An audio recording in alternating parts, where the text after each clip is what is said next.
2023 की model paper है, इसी पैटर्न पे पेपर आपका आएगा, उसको देख लें। पहले सेक्शन ये आएगा जिसमें आपके पैराग्राफ्स होंगे, पैराग्राफ सॉरी होगा, जिसे हम पैसेज कहते हैं, पैराग्राफ नहीं। पैसेज होगा, उसको आपको देखना होगा, पूरा पैसेज पढ़ना होगा।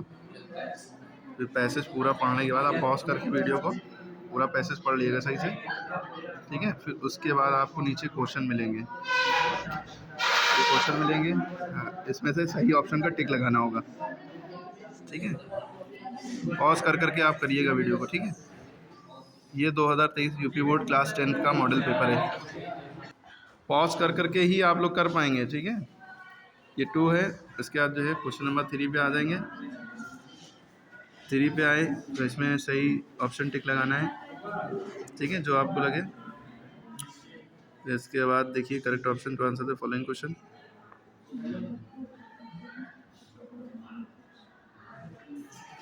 नंबर 7, 8,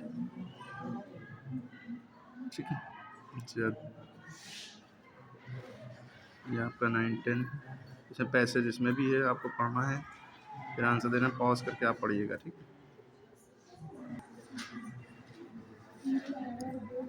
इसके आगे का ही है, उसके 2 क्वेश्चन ये भी हैं।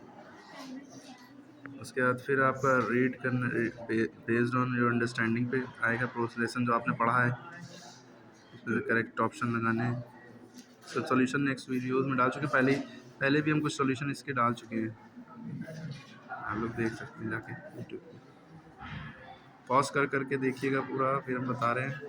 अब जैसे फिर एक आएगा एक्सट्रैक्ट आएगा, इसमें से क्वेश्चन पोम दी होगी 4 लाइनें की, और इसमें से आपको आंसर ढूंढने होंगे, बना के लिखने होंगे, ऑप्शन सही ऑप्शन टिक लगाने होंगे ऐसे, ठीक है। 2 क्वेश्चन आएंगे, इसमें से सही ऑप्शन टिक लगाना होगा, ये 4 लाइनें उसको पढ़ के, ठीक है। उसके बाद आपका आएगा बेस्ड ऑन योर अंडरस्टैंडिंग, आपने लेसन पढ़ा है, उससे फिट प्रिंट विदाउट फीड, इसमें से आ गया जैसे, तो ये आएगा कैसा, इसमें 4 क्वेश्चन इस तरह से होंगे, ठीक है। ये क्वेश्चन होंगे, इसको पॉज कर करके आप करिएगा।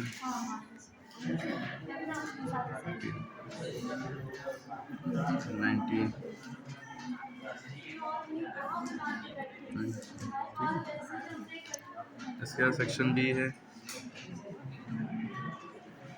इसमें से आपको पैसेज दिया होगा, तो सही से पढ़ना है, फिर इसके ये आंसर देंगे। अच्छा, पैसेज पॉज करके सही से पढ़ लीजिए, नोट करते रहेंगे, लास्ट टाइम पे एग्ज़ाम में इसी को रिवाइज़ करके जाइएगा, पूरा सही से सबके आंसर लिख लिए, और लास्ट टाइम पे यही सब रिवाइज़ करके जाइएगा,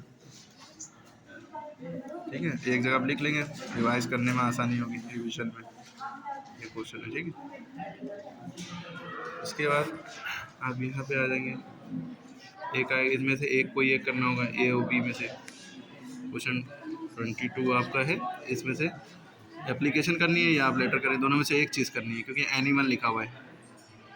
उसके बाद क्वेश्चन नंबर 23 में आपको एनीवन इसमें से भी करना है, या डिस्क्रिप्टिव पैराग्राफ लिखिए आइडियल टीचर पे, इसमें हेडिंग ये लिखी है, इंट्रोडक्शन वगैरह जो भी हेडिंग्स लिखी है, हेडिंग डाल के इसके अंदर जो भी लिखिए, बहुत आसान है। या आप क्वेश्चन नंबर बी में, ये आपको पिक्चर दिख रही है, इसको ध्यान देखिए, आपको जो भी समझ में आ रहा है इसके ऊपर आर्टिकल लिख दीजिए। जैसे एनिमल 2 है इमोशन, आप इसमें बताना है एनिमल्स के पास भी इमोशन होता है, तो इन दोनों क्वेश्चन में से एक करना है, ठीक है। चाहे आप जो है डिस्क्रिप्टिव पैराग्राफ लिखिए, आइडियल टीचर पे सभी लोग यही सेलेक्ट कर सकते हैं, वरना आपको अगर इंग्लिश अच्छी है, आपका वोकैबुलरी अच्छी है, तो आप ये वाला सेलेक्ट करें, वरना यही वाला करिएगा, ठीक है।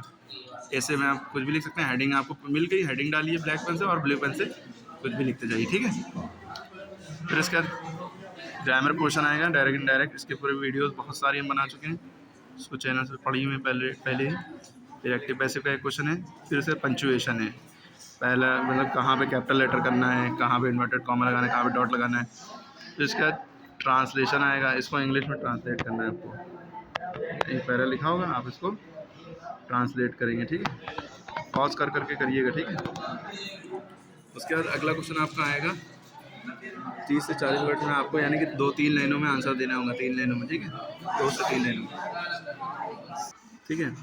तो इसको पॉज कर करके आप करिए, ठीक है। ये क्वेश्चन है, जैसे इन दोनों में से एक करना है, इन दोनों में से एक करना है, और क्वेश्चन नंबर बी इन दोनों में से एक करना है, ये ना सोचिए कि आपको यही दोनों आते हैं यही दोनों कर लें, ऐसा ना करिएगा, या ये दोनों आते हैं यही दोनों कर लें, नहीं, इन दोनों में से एक, पार्ट ए में से एक करना है, फिर पार्ट बी में से इन दोनों में से एक करना है, लेकिन इसका एक सेलेक्ट करना है, इसका एक सेलेक्ट करना है। बहुत से बच्चे ये गलती कर रहे हैं, ये दोनों आते हैं ये कर ले रहे हैं, ये छोड़ देते दोनों, बल्कि इन दोनों में से एक और इन दोनों में से एक, ठीक है। उसके बाद आपका आता है character sketch. Character sketch Lencho का भी आ सकता है, किसी का भी आ सकता है, एनी फ्रैंक का भी है। इन दोनों में से एक करना है, एनी वन लिखा है ना, इन दोनों में से एक करेंगे, ठीक है।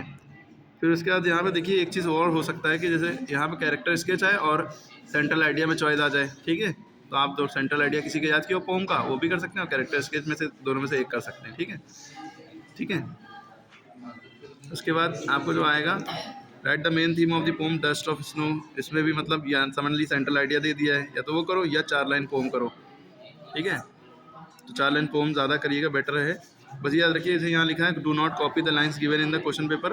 अब जैसे क्वेश्चन पेपर में इधर वाला देखिए पोम की लाइन दी हुई है, कहाँ गया, हाँ ये देखिए लाइन दी है। अब यही लाइन आप नहीं लिख सकते, वहाँ ये लिखा है, अगर यहाँ ली, इसलिए 2 पोम याद करिएगा, जब पता चला आपने जो याद की वहीं यहाँ पे आगे इसके क्वेश्चन आंसर लिखने हैं, क्वेश्चन इसमें सही ढूंढ के लिखने हैं, तो आप यहाँ पे वो क्वेश्चन नहीं कर सकते, 4 लाइन पोम वाली नहीं कर सकते, इसलिए 2 पोम याद कर लिए, कोई एक आएगी, दूसरी आप अपने हिसाब से यहाँ पे कर देंगे, ठीक है। फिर देखिए पहले क्या आता था, पोम और सेंट्रल आइडिया में चॉइस होती थी, यहाँ पे थीम लिखना है, अच्छा थीम ना लिखिएगा, बेटर है पोम लिखिए, इसमें पूरे नंबर मिलते हैं, ठीक है।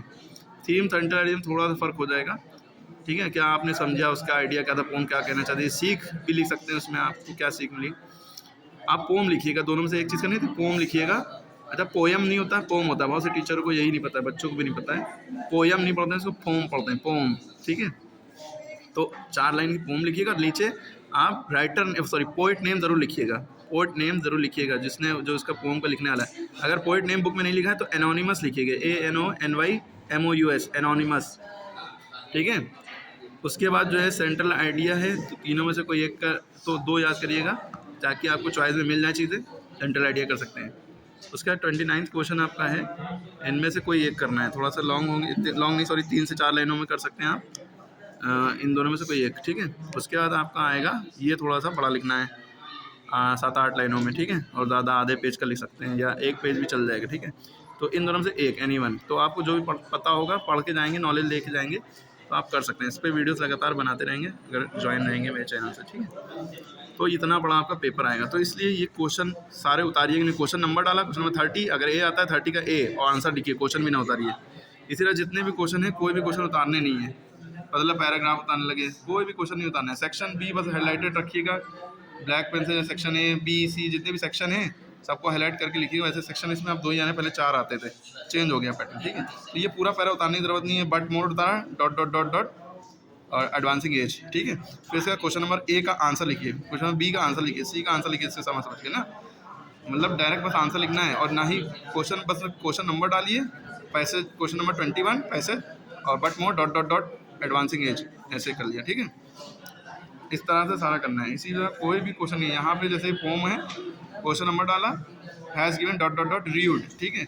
उसके क्वेश्चन नंबर 14 का जो सही ऑप्शन है बस वो लिख दिया, ना क्वेश्चन नहीं उतारना, बस सही ऑप्शन उतारना है इसमें। क्वेश्चन नंबर 14 का बी मान लिए तो बी, 15 का ए है, ए लिखने के बाद में आंसर भी लिखिएगा, जिसका भी जो आंसर है, 14 का ए लिखा तो वो आंसर बस उतार दीजिएगा, चारों ऑप्शन ना उतारिएगा। 15 का बी है तो बी उतार के आंसर उतार दीजिएगा, ऑप्शन सारे ना लिखिएगा, ठीक है। तो इस तरह से आपको करना है। इसी तरह इसमें भी है, जैसे मान लीजिए इसका है 10 का सी, तो आप क्वेश्चन नंबर 10 डालिए, 10 का सी, ठीक है, क्वेश्चन नंबर 10 का सी एस सी और 79 लिख दिया, इस तरह से, ठीक है। समझ में आ रही बात, कोई भी क्वेश्चन नहीं उतारिएगा। इसी तरह मान लीजिए यहाँ पे आए आप, क्वेश्चन नंबर 25 है ना, 25 का आप ए करने जा रहे हैं, 25 का ए लेंचो वाला है, फिर ए डालिए लेंचो, है ना। अगर बी आता है तो तब भी 25 का ए ही डालिए, मतलब ए में 2 पार्ट है ना, इन दोनों में से कोई एक करिए, तो 25 का ए ही डालेंगे और मंडेला आप लिखेंगे, टीचर समझ जाएगा, ठीक है। 25 का बी डालेंगे, तो इन दोनों में से कोई भी करेंगे तो बी ही डालेंगे, जो भी ऑप्शन आप सेलेक्ट करेंगे टीचर खुद ही समझ जाएगा कि आपको कौन सा आता है, ठीक है। समझ में आ रही बात। इस तरह इन दोनों में से जो करना है, एप्लीकेशन हेडिंग डालिए, 22 का ए आप सेलेक्ट करें तो 20 ए डालिए, एप्लीकेशन लिखिए, फिर 20 को बी डालें तो आप लेटर लिखिए, लेटर हेडिंग डाल के सिर्फ लेटर लिखिए, पूरी हेडिंग में ना लिखिए, या आप शॉर्ट में हेडिंग बना सकते हैं, इसमें कोई दिक्कत नहीं है, ठीक है। इस तरह से करना है पूरा। अगर समझ में आया हो लाइक करें, शेयर करें, सब्सक्राइब करें।